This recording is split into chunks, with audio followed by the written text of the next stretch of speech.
Qui n'a jamais rêvé de courir avec comme seule limite sa propre fatigue physique?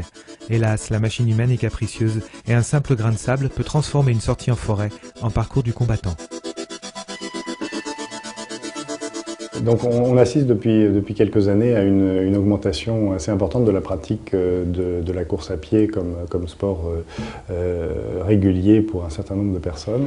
Il existe effectivement en plus des différences constitutionnelles selon les individus qui malheureusement peuvent amener certains à se dégoûter du sport et à rechercher des solutions s'ils veulent le poursuivre. Doit-on pour autant renoncer à s'élancer seul le nez au vent ou en tribu de plusieurs centaines d'amateurs au prétexte que la douleur dans le bas du dos ou en haut de la cuisse droite deviendra bientôt insupportable? C'est exactement là, enfin c'est par là. Quand on est coureur et qu'on souffre, on va voir un kinésithérapeute parce que la douleur vient de la contracture musculaire.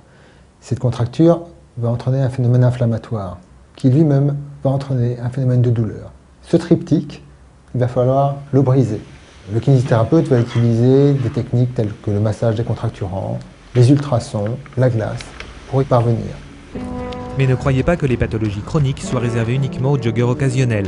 Arnaud, coureur de fond, a bien cru devoir arrêter définitivement la pratique de la compétition le jour où la douleur était devenue insupportable. Il y a un an, usé par une pratique du triathlon depuis plusieurs années, je me suis retrouvé dans la situation où je ne pouvais plus marcher. Donc plus courir, avec une douleur au pied droit intenable. Alors au niveau des troubles, on assiste à des pathologies touchant les tendons, principalement les tendinites du tendon d'Achille par exemple, qui sont assez classiques. Et on voit aussi apparaître des pathologies plus chroniques qui sont liées à la pratique très régulière et parfois intensive pour certaines personnes de ce sport.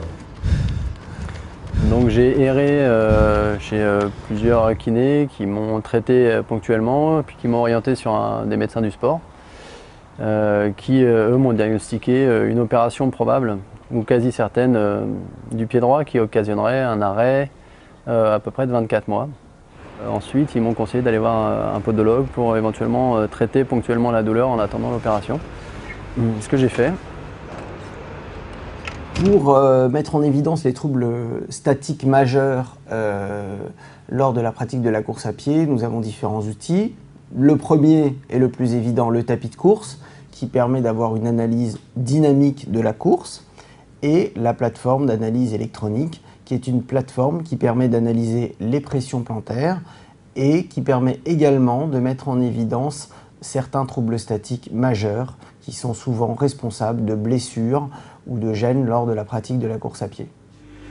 Une fois les causes réelles déterminées, le podologue va travailler à la fabrication de semelles en matériaux composites associant mousse polyéthylène et carbone.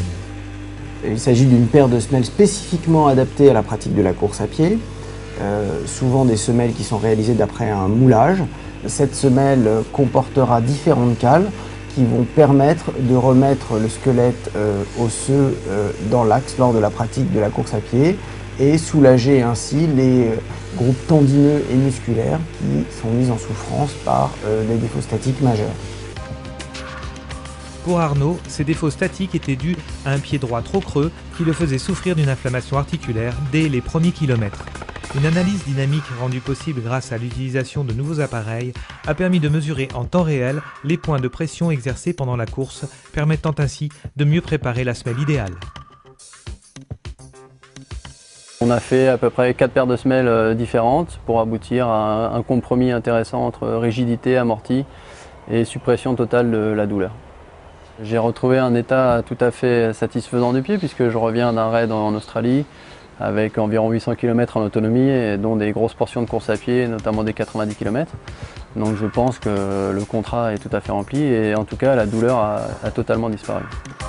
Aujourd'hui, même lorsque l'on rencontre de petites difficultés qui nous font souffrir, nous pouvons les corriger et courir à volonté, à la condition de prévenir les risques en étant bien encadrés.